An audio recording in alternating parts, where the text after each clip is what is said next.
Telangana assembly సమావేశాల్లో మంత్రి సీతక్క మాట్లాడుతున్నారు. ఇప్పుడు ఆ లైవ్ చూద్దాం. తీసుకొచ్చి మరి ఒక ఆకలి తీర్చే అమ్మలాగా అదే విధంగా పేదరికానికి మరి ఫుల్ స్టాప్ పెట్టే ఉపాధి హామీ హక్కులాగా ఇది మిగిలింది అధ్యక్ష. తెలంగాణలో ఎన్ఆర్ఈజీఎస్ అమలు చూస్తే 31 గ్రామీణ జిల్లాల్లోని 565 గ్రామీణ మండలాలకు వర్తింపు చేస్తూ 12,760 గ్రామ పంచాయతీలలో ఎన్ఆర్ఈజీఎస్ అమల్లో ఉంది అధ్యక్ష. 1,06,00,000 మంది వ్యక్తుల వర్తింపుతో 52 లక్షల జాబ్ కార్డులను జారీ చేయడం అయింది అధ్యక్ష. మొత్తం జాబ్ కార్డులలో గత 3 ఆర్థిక సంవత్సరాల్లో పని కోసం 32.56 లక్షల జాబ్ కార్డులు అధ్యక్ష. ఇందులో 54.7 లక్షల వేతనదారులు పని కోసం నివేదించి పనులలో ఉన్నారు అధ్యక్ష. రాష్ట్రంలో గత 2 సంవత్సరాలలో 92,212 జాబ్ కార్డులను జారీ చేయడం జరిగింది అధ్యక్ష. అదేవిధంగా 2006-07 ఆర్థిక సంవత్సరం నుంచి 2013-2014 ఆర్థిక సంవత్సరం వరకు తెలంగాణలో ఇదివరకు ఆంధ్రప్రదేశ్లోని తెలంగాణలో 90.93 కోట్ల పని దినాలను కల్పించడం ద్వారా 12,719 కోట్ల 66 లక్షల వ్యయం జరిగింది అధ్యక్ష. సగటున 32.56 లక్షల ఉనికిలో ఉన్న జాబ్ కార్డులలో 26 లక్షల గ్రామీణ కుటుంబాలు ప్రతి సంవత్సరం పని నిమిత్తం నివేదించారు అధ్యక్ష. నివేదిత కుటుంబాల ద్వారా సగటున 48.41 పని దినాలను వినియోగించడం జరిగింది అధ్యక్ష. 2014 వరకు చేపట్టిన ప్రధాన పనులు 2,988 కోట్లతో ఎస్సీ ఎస్టీ చిన్న సన్నకారు రైతుల భూమి అభివృద్ధి చేయడం జరిగింది అధ్యక్ష. అదేవిధంగా 1,842.18 కోట్లతో సీసీ రోడ్లు, వ్యవసాయ క్షేత్రాలకు రోడ్లు, మెటల్ రోడ్లు మున్నగు వాటితో పాటు గ్రామీణ అనుసంధాన ప్రాజెక్టులను కూడా ఏర్పరచుకోవడం జరిగింది అధ్యక్ష. 1,316 కోట్లతో సాగునీటి చెరువుల పునరుద్ధరణ, 1,051 కోట్లతో భూమిని లెవెలింగ్ చేయడము, 773 కోట్లతో క్షేత్ర మరియు ఫీడర్ ఛానళ్లు, 503.3 కోట్లతో మొక్కలు నాటడం, 224 కోట్లతో వ్యక్తిగత మరుగుదొడ్ల నిర్మాణం జరిగింది అధ్యక్ష. 2014 నుంచి ఈ రోజు వరకు ఎంజీఎన్ఆర్ఈజీఎస్ తెలంగాణలో 141.50 కోట్ల పని దినాలను కల్పిస్తూ 39,176.7 కోట్ల వ్యయాన్ని ఖర్చు చేయడం జరిగింది అధ్యక్ష. సగటున 25.8 లక్షల గ్రామీణ కుటుంబాలు వార్షికంగా పని కోసం నివేదికంగా సగటున 45.6 పని దినాలు నివేదించిన కుటుంబాలకు పని లభ్యమైంది అధ్యక్ష. 14-15 సంవత్సరం నుండి ఈ రోజు వరకు తెలంగాణలో చేపట్టిన ప్రధాన పనులలో 6,936 కోట్లతో సీసీ రోడ్లు, వ్యవసాయ క్షేత్రాలు మున్నగు వాటికి రోడ్లతో పాటు గ్రామీణ అనుసంధాన ప్రాజెక్టు చేయడం జరిగింది అధ్యక్ష. 3,870 కోట్లతో సాగునీటి పునరుద్ధరణ కూడా చేయడం జరిగింది అధ్యక్ష. అదేవిధంగా 3,863.17 కోట్లతో మొక్కలు నాటడాన్ని చేపట్టడం జరిగింది అధ్యక్ష.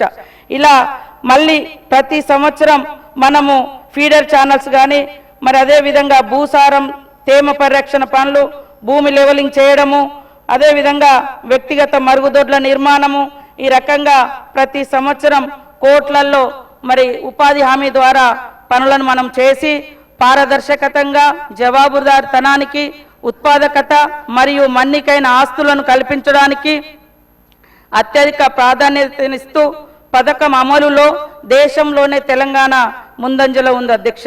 పథకాన్ని సమర్థవంతంగా అమలు చేయడంలో రాష్ట్ర ప్రభుత్వం, జిల్లాలు, మండలాలు, గ్రామ పంచాయతీలు జాతీయ స్థాయిలో వివిధ అవార్డులు కూడా పొందడం జరిగింది అధ్యక్ష. 2020-25 పనుల జాతర కూడా ఈ ప్రభుత్వం చేపట్టడం జరిగింది అధ్యక్ష. 2020-25 పనుల జాతర ఆగస్టు 22వ తేదీ నుండి పాటించే గ్రామ పంచాయతీలన్నిటిలో వివిధ ఎన్ఆర్ఈజీఎస్ పనులను ప్రారంభించడం జరిగింది అధ్యక్ష. 2,005 కోట్ల అంచనా వ్యయంతో 13,552 పనులను ప్రారంభించి దాదాపుగా 1,994 కోట్ల విలువ గల 88,037 పనులను చేపట్టడం జరిగింది అధ్యక్ష. అదేవిధంగా మొత్తం మీద గ్రామాల సమగ్ర అభివృద్ధి కోసం దాదాపు 2025లో మరి 2,119 కోట్ల విలువ గల 101,589 పనులను ఉపాధి హామీ చట్టం ద్వారా చేపట్టడం జరిగింది అధ్యక్ష. ఈ చట్టం స్థానంలో మహనీయుడు మరి మహాత్మా గాంధీ గారి పేరు తొలగిస్తూ కొత్తగా 2025 మరి డిసెంబర్ 1వ తారీఖు నాడు పార్లమెంట్లో విబిజీ రామ్జీ చట్టాన్ని తీసుకురావడం జరిగింది అధ్యక్ష. ఈ చట్టం యొక్క స్వరూపం చూస్తే మరి వికసిత్ భారత్ రోజ్గార్ అజీవికి మిషన్ గ్యారంటీ గ్రామీణ విబిజీ రామ్జీ చట్టం 2025 చట్టాన్ని చేయడం జరిగింది అధ్యక్ష. ఈ చట్టం యొక్క లక్ష్యాలు కేంద్ర ప్రభుత్వం చెప్తున్న తీరు చూసినప్పుడు నైపుణ్యం లేని శ్రామిక పని కోసం స్వచ్ఛందంగా పనిచేసే వయోజన సభ్యులు ఉన్న ప్రతి కుటుంబానికి ఆర్థిక సంవత్సరానికి 125 రోజుల వేతన ఉపాధిని అందించేందుకు ఈ చట్టం హామీ ఇస్తుందని చెప్పడం జరుగుతుంది అధ్యక్ష. పబ్లిక్ వర్క్స్ ద్వారా సాధికారత వృద్ధి సమీకృతం సంతృప్తితను ప్రోత్సహించడం ద్వారా వికసిత్ భారత్ జాతీయ గ్రామీణ మౌలిక సదుపాయాల స్టేక్ను ఏర్పాటు చేయడం, వ్యవసాయ సీజన్లో తగినంత వ్యవసాయ కూలీల లభ్యతను అందుబాటులో ఉంచి 60 రోజులు మరి జీ రామ్జీ చట్టం ద్వారా ఎలాంటి పని హక్కు కల్పించకూడదని నూతనంగా వచ్చిన జీ రామ్జీ చట్టం చెప్తా ఉంది అధ్యక్ష. ప్రధానమంత్రి గతిశక్తితో అనుసంధానించబడిన వికసిత గ్రామ పంచాయతీ ప్రణాళికల ద్వారా సమీకృత సంతృప్తి ఆధారిత ప్రణాళిక మొత్తం ప్రభుత్వ సేవలను సంస్థీకరించడం, అదేవిధంగా బయోమెట్రిక్ ప్రమాణీకరణ, మొబైల్ ఆధారిత వర్క్ సైట్ పర్యవేక్షణ, రియల్ టైం ఎంఐఎస్ డాష్బోర్డులు, క్రియాశీలక ప్రజా బహిర్గతం ప్రణాళిక ఆడిట్లు, తప్పుడు ప్రమాదపు తగ్గింపు కోసం కృత్రిమ మేధస్సును ఉపయోగించడం వంటి సమగ్ర డిజిటల్ పర్యావరణ వ్యవస్థ ద్వారా పాలన జవాబుదారీతనం పౌరుల భాగస్వామ్యాన్ని ఆధునీకరిస్తామని ఈ చట్టం ద్వారా చెప్తా ఉన్నారు అధ్యక్ష. 2025 విబిజీ రామ్జీ చట్టం యొక్క ముఖ్య లక్షణాలు: రాష్ట్రాల ప్రకటన, నియమాల ప్రకటన తేదీ నుండి 6 నెలల వ్యవధిలో రాష్ట్రాలు ఈ పథకాన్ని ప్రకటన చేయాలని మరి కేంద్రం ఆదేశించడం జరిగింది అధ్యక్ష. అదేవిధంగా నిధుల విధానం, నిధులు ఇప్పటి వరకు 100% కేంద్ర ప్రభుత్వం మహాత్మా గాంధీ గ్రామీణ ఉపాధి హామీ పథకంలో 100% కేంద్ర ప్రభుత్వమే నిధులు విడుదల చేసేది అధ్యక్ష. ఇప్పుడు కొత్త చట్టంలో కేంద్ర ప్రభుత్వం రాష్ట్రాల మధ్య నిధుల భాగస్వామ్య విధానం 60-40 లాగా 60-40 లాగా ఉండాలని, 60% కేంద్రం 40% ఇప్పుడు రాష్ట్రం భరించాలని ఈ చట్టం చెప్తుంది అధ్యక్ష. దీని ప్రకారం చూస్తే మనము గతంలో ఉన్న చట్టం 100 రోజులు కేంద్ర ప్రభుత్వం ఇస్తే ఇప్పుడు 125 రోజులు పెంచినమని చెప్పినప్పటికీ ఈ నిష్పత్తి ప్రకారంగా చూసినప్పుడు 75 రోజులు మాత్రమే కేంద్రం పైన భారం పడుతుంది, 50 రోజులు స్టేట్ గవర్నమెంట్ మీద భారం పడుతుంది అధ్యక్ష. పథకం అమలు కోసం సిబ్బంది పరిపాలన సంస్థాగత వ్యవస్థ మద్దతు కోసం మొత్తం పనుల వ్యయంలో పరిపాలక భాగాన్ని 6% నుండి 9% పెంచినట్టుగా కేంద్ర ప్రభుత్వం ఆ చట్టంలో చూపించడం జరిగింది అధ్యక్ష. 6% గతంలో ఎంజీఎన్ఆర్ఈజెస్లో 6% 100% కేంద్ర ప్రభుత్వం భరించింది అధ్యక్ష. ఇప్పుడు మరి 60-40 రేషియోలో 9% పెంచిన దాంట్లో మనం చూసినప్పుడు కేంద్రం మీద కేవలం 5% మాత్రమే భారం పడుతుంది అధ్యక్ష. ఈ పరిపాలనా విభాగానికి సంబంధించినటువంటి సాలరీస్ కానీ అడ్మినిస్ట్రేషన్కి సంబంధించి కానీ.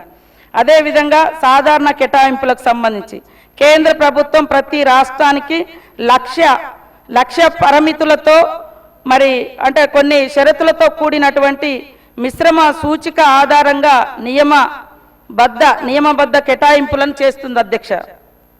ఆమోదించిన నియమావళి కేటాయింపుల కంటే ఎక్కువ ఖర్చు రాష్ట్ర ప్రభుత్వ బాధ్యతగా ఉంటుంది అధ్యక్ష. ఇప్పుడు వచ్చినటువంటి నూతన చట్టంలో కేంద్ర ప్రభుత్వం నిర్ణయించిన విధంగా ప్రకృతి వైపరీత్యాలు లేదా అసాధారణ పరిస్థితులలో అనుమతించదగిన ప్రత్యేక సడలింపులు, సకాలంలో ప్రతిస్పందన మరియు ఉపశమనం, తాత్కాలిక మార్పులను అనుమతించడం అవుతుంది అధ్యక్ష. అదేవిధంగా వ్యవసాయ సీజన్ 60 రోజులు పనిలేని కాలంగా గుర్తించాలని మరి కేంద్ర ప్రభుత్వం రామ్జీ చట్టంలో పెట్టడం జరిగింది అధ్యక్ష.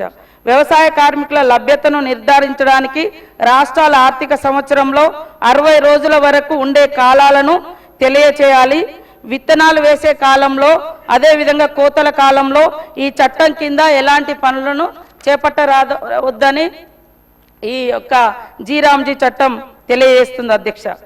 పనుల ప్రణాళికకు సంబంధించి వికసిత గ్రామ పంచాయతీ ప్రణాళికల ద్వారా చేపట్టవలసిన సమీకృత పనులతో పాటు రామ్జీ కింద పనులన్నింటినీ PM గతిశక్తి, GIS ఆధారిత పరికరాలు, ఇతర డిజిటల్ ప్రభుత్వ మౌలిక సదుపాయాలను ఉపయోగించుకొని గ్రామ పంచాయతీల అవసరాలను తీర్చడానికి ఒక భాగస్వామ్య సాక్ష్యాల ఆధారిత ప్రక్రియను రూపొందించడమైంది అధ్యక్ష.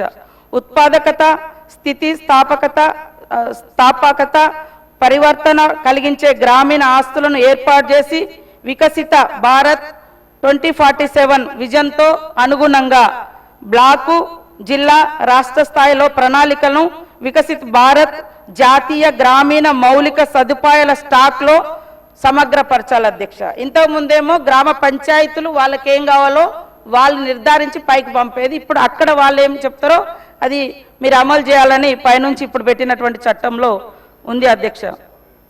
అమలు ముసాయిదా గ్రామ పంచాయతీ ప్రాథమికంగా అమలు బాధ్యతను పోషిస్తుంది అధ్యక్ష. గ్రామ సభ పనులన్నింటి అమలును పర్యవేక్షించి సమీక్షిస్తుంది అధ్యక్ష. బ్లాక్ స్థాయి ప్రణాళికలు ప్రతిపాదనల ఏకీకృతం చేయడం, సమీకరణను సులభతరం చేయడము, ఇంటర్మీడియట్ బ్లాక్ పంచాయతీలు, మండల పరిషత్తులు దృష్టి సారిస్తుంది అధ్యక్ష. జిల్లా పంచాయతీలు, జిల్లా పరిషత్తులు డిస్ట్రిక్ట్ ప్రోగ్రామ్ కోఆర్డినేటర్కు సహాయపడుతూ అమలు పర్యవేక్షణ కోసం సమగ్ర బాధ్యతను కలిగి ఉంటాయి. డిస్ట్రిక్ట్ ప్రోగ్రామ్ కోఆర్డినేటర్ జిల్లా స్థాయిలో కార్యక్రమాలన్నింటినీ అమలు పర్యవేక్షణ సమన్వయం కోసం బాధ్యత వహిస్తారు. ప్రోగ్రామ్ ఆఫీసర్ బ్లాక్ స్థాయిలో అమలు పర్యవేక్షణ సమన్వయం కోసం బాధ్యత వహిస్తారు.